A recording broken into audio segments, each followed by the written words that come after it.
নাশকতাকে কেন্দ্র করে নাশকতা প্রতিরোধ মিছিল করে ৪৮ নং ওয়ার্ড বিএনপি। ওয়ার্ড বিএনপির সদস্য সচিব জাহাঙ্গীর আলমের নেতৃত্বে মিছিলে ছিলেন ওয়ার্ডের বিএনপি ও অঙ্গ সংগঠনের সিনিয়র নেতৃবৃন্দরা। স্বৈরাচার শেখ হাসিনা এবং তার দোসররা আজকে আমরা খবর পেয়েছি যাত্রাবাড়িতে মিছিল করবে। ইনশাল্লাহ আমরা জিয়ার সৈনিক, খালেদা জিয়ার সৈনিক, তারেক রহমানের সৈনিক, নবুল্লাহ নবীর সৈনিকরা আমরা জীবন বাজি রেখে তাদেরকে প্রতিহত করব। ঢাকা ৫-এর মাটিতে কোনো আওয়ামী লীগের, ছাত্রলীগ, যুবলীগ, গুন্ডা লীগের কোনো স্থান নাই। কঠোরভাবে তাদের প্রতিহত করতে হবে।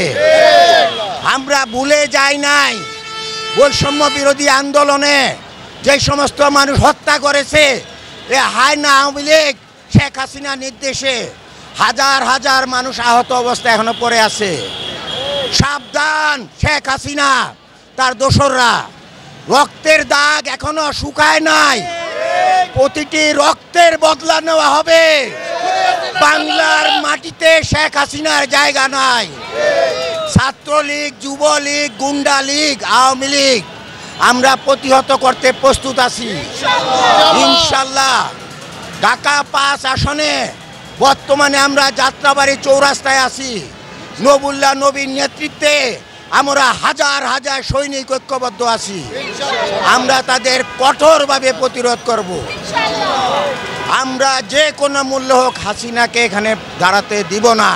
যাত্রাবাড়ি থানা, ডেমরা থানা, কদমতলী থানা আংশিক যারা আছেন, ছাত্রদল, যুবদল, স্বেচ্ছাসেবক দল, মহিলা দল, কৃষক দল, তাঁতি দল, বিএনপি আমরা ঐক্যবদ্ধ আছি। ইনশাল্লাহ তাদের জন্য প্রস্তুত আছি। যে কোনো মূল্যে হোক তাদেরকে প্রতিহত করা হবে।